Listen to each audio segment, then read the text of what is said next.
Sir ರಾಜಾಜಿನಗರದಲ್ಲಿ ಪ್ರತಿಯೊಂದು ಕೆಲಸನೂ ಅವರು ಪರ್ಫೆಕ್ಟಾಗಿ ಮಾಡಿದ್ದಾರೆ. ಹೆಣ್ಮಕ್ಳಿಗಾಗಲಿ ಏನೇ ಒಂದು ಕಷ್ಟ ಅಂತ ಬಂದ್ರೂ ಮುಂದೆ ನುಗ್ಗಿ ಬರ್ತಾರೆ ಸರ್. ಎಕ್ಸಾಂಪಲ್ ನಾನೇ, ನನ್ನ ತಂಗಿಗೆ ಒಂದು ಪ್ರಾಬ್ಲಮ್ ಆಗಿತ್ತು, ತುಮಕೂರಲ್ಲಿರೋದು. ಅವರು ಪೊಲೀಸ್ ಕೇಸ್ ಆಗಿತ್ತು, ಅವ್ರ ಹಸ್ಬೆಂಡು ಇದು ಮಾಡಿ ಅವರು ಮಿನಿಸ್ಟರ್ ಆದಾಗಲೂ ಕೂಡ ಅಲ್ಲಿಗೆ ಬಂದುಬಿಟ್ಟು ನನ್ನ ತಂಗಿದು ಸ್ವತಃ ಅವರೇ ಬಂದು ಬಗೆಹರಿಸಿದ್ದಾರೆ ಸರ್. ಅಂಥ ವ್ಯಕ್ತಿ ಸಿಕ್ಕೋದು ತುಂಬ ಕಷ್ಟ ಇದೆ ಸರ್. PC ಮೋಹನ್ ಸರ್ ಅಷ್ಟೇ ತುಂಬ ಮಾಡಿದ್ದಾರೆ ಸರ್. ನಮ್ಮ ಒಂದೇ ಕ್ಷೇತ್ರ ಆದ್ದರಿಂದ ನಮಗೆ ಸುರೇಶ್ ಕುಮಾರ್ ಅವರು ಆದರೆ ನಮಗೆ ಒಂದೇ ಕ್ಷೇತ್ರ ಆಗುತ್ತೆ, ರಾಜಾಜಿನಗರ ಮಾತ್ರ ಆಗುತ್ತೆ.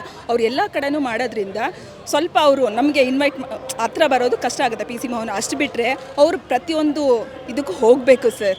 ಮೋದಿ ಅವರು ಬರಬೇಕು ಸರ್. ಯಾಕಂದರೆ ಅವರು ಪ್ರತಿಯೊಬ್ಬರು ಹೆಣ್ಮಕ್ಳಿಗೂ ಮಾದರಿಯಾಗಿದ್ದಾರೆ.